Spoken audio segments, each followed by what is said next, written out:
বাস্তুকে করুন হিল, বাস্তু পুরুষকে করুন সন্তুষ্ট, শুধুমাত্র একটা কথাই। বন্ধুরা, আপনারা সকলেই জানেন যে যখন নতুন কোনো বাড়ি তৈরি করা হয়, যে কোনো সম্প্রদায়ের ক্ষেত্রেই আমি বলছি, যখন বাড়ি তৈরি করা হয় সেই বাড়িতে ঢোকার আগে সবাই নিজের নিজের বিধি মেনে পরমেশ্বরকে প্রার্থনা করে তারপরে প্রবেশ করে, যেন বাড়িতে সুখ শান্তি সমৃদ্ধি থাকে, সেই বাড়ির বাস্তুটা যেন পজিটিভ থাকে, সেই বাড়ির এনার্জি যেন পজিটিভ থাকে। এই কারণে প্রত্যেকেই নিজের নিজের মত অনুযায়ী বাড়িতে ঢোকার আগে, নতুন বাড়িতে ঢোকার আগে পূজা অর্চনা, যার যা রিচুয়াল সেটা করে। তার কারণই হচ্ছে যে যেন তার বাড়ির বাস্তু ভালো থাকে, তার বাড়িতে সুখ শান্তি সমৃদ্ধি থাকে। এটা আপনারা সকলেই জানেন। কিন্তু বন্ধুরা, শুধু একবার কোনো কাজ করে দিয়ে সেটাতে করলাম, করে ঠিক আছে একটা পর্যায়ে হলো, কিন্তু সেটাকে যদি আমরা কন্টিনিউ করি, অর্থাৎ আমাদের বাস্তুকে যদি আমরা প্রতিদিন বা প্রায় মাঝে সাঝেই বেশ কিছুদিন করে হিলিং করি, তাহলে কিন্তু আমাদের বাস্তু অনেক ভালো থাকবে, আমাদের জীবনে বাস্তুরও আশীর্বাদ প্রবাহিত হবে। অর্থাৎ বলে না যে মানুষের ব্যবহার মানুষের জীবনে সুখ শান্তি নিয়ে আসে, সমৃদ্ধি নিয়ে আসে, বা মানুষের ব্যবহারই তার উন্নতির কারণ, আবার মানুষের ব্যবহারই তার অবনতির কারণ। সৃষ্টির সব কিছুর প্রতি আমরা যদি নম্রতা, ভদ্রতা, কৃতজ্ঞতা জানাই, এই সৃষ্টিকে, আমি যে বাসস্থানে আছি সেই বাসস্থানে যখন আমি বসবাস করছি, তাহলে সেই বাসস্থানের প্রতিও কৃতজ্ঞতা, নিজের পজিটিভ এনার্জি ভাইব্রেশন সেখানে দেওয়া খুব দরকার আছে।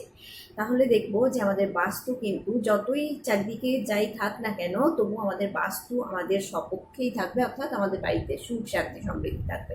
এটা আমিও মাঝে মাঝে করে দেখেছি বন্ধুরা, আরও বলছি এই কারণে যে আমি যে বাড়িটাতে থাকি, এর আগেও বলেছি এটা আমাদের রেন্টের বাড়ি, কিন্তু এখানে প্রচণ্ড পরিমাণেই বাস্তুদোষ আছে। আর সব থেকে বড় তো আমার ঈশান কোণেই কিচেন আছে, রান্নাঘর আছে। কারণ কি জানেনই যে ঈশান কোণ সবসময় পরিষ্কার পরিচ্ছন্ন থাকা দরকার।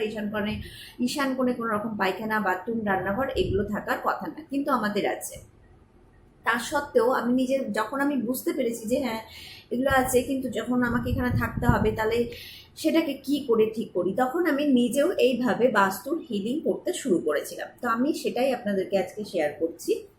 এটা আপনারা 21 দিন থেকে 45 দিন পর্যন্ত করুন। করতে করতে দেখবেন যে আস্তে আস্তে আপনার বাস্তু, অর্থাৎ আপনার বাড়ির ভেতরের এনার্জি ভালো হচ্ছে, আপনাদের রিলেশনের মধ্যে যে কিটির মিটির থাকে সেগুলো ভালো হচ্ছে, রিলেশনশিপ সুন্দর হচ্ছে, বাড়িতে সুখ শান্তি সমৃদ্ধি আসছে। একবারে হট করে যে একদম হয়ে যাবে আকাশ ছোঁয়া, সেটা কল্পনা করা, ভাবাটা ঠিক নয়। একটু একটু করেই পরিবর্তন হতে হতে একটা জায়গায় এমন যাবে যে হ্যাঁ আপনি নিজে অনুভব করতে পারছেন যে হ্যাঁ আমার বাড়িতে, আমাদের জীবনে পজিটিভ চেঞ্জেস এসছে। তাহলে কি করতে হবে? প্রতিদিন সকাল, দুপুর আর সন্ধেবেলা একটা জায়গায় বসে আপনাকে কৃতজ্ঞতা জানাতে হবে আপনার বাড়ির বাস্তুর প্রতি। বন্ধুরা, কৃতজ্ঞতার শক্তিতে আছে এমনই ম্যাজিক বা জাদু বলতে পারেন, যে আপনার জীবনকে ভালো দিকে পরিবর্তন করবেই করবে, এটা আপনি মানুন বা না মানুন। তো প্রতিদিন যে বাস্তুতে আমরা আছি তাকে নমস্কার করে, মানে কৃতজ্ঞতা সহকারে হাত দুটো জোর করে তাকে কৃতজ্ঞতা জানানো, ধন্যবাদ জানানো, যে তোমার কাছে, তোমার উপরে বা তোমার মধ্যে যে আমরা আছি, তোমার পজিটিভ এনার্জি আমাদের জীবনে প্রবাহিত হচ্ছে, আমাদের জীবনে সুখ শান্তি সমৃদ্ধি প্রবাহিত হচ্ছে, পরমাত্মার শক্তি ও আশীর্বাদে বাস্তু আমাদের খুব ভালো আছে, আমাদের সপক্ষে আছে। নিজের মতন করে একটা প্রার্থনা করুন, করে সেইভাবে প্রতিদিন সকালবেলা, সন্ধ্যেবেলা এবং দুপুরবেলাতে 2 থেকে 3 মিনিট লাগবে আপনার একটা প্রার্থনা করতে। মনোসংযোগ করে প্রার্থনা করুন, নিজের বাড়ির কে এনার্জি দিন, নিজের বাড়ির এনার্জির প্রতি কৃতজ্ঞতা প্রদান করুন। দেখুন আপনার বাড়িতে অবশ্যই পজিটিভ এনার্জি প্রবাহিত হবে এবং আপনাদের জীবনে সুখ শান্তি সমৃদ্ধি থাকবে।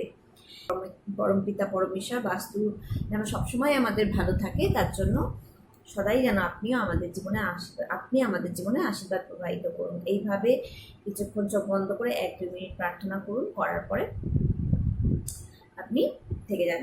তো এইভাবে 21 থেকে 45 দিন পর্যন্ত করুন। তারপরে সপ্তাহে 1 দিন 2 দিন করুন, কিন্তু করুন যাতে আপনার বাড়ির এনার্জিটা ভালো হতে থাকে, আপনার জীবনে আপনাদের সকলের জীবনেই সুখ শান্তি সমৃদ্ধি থাকে।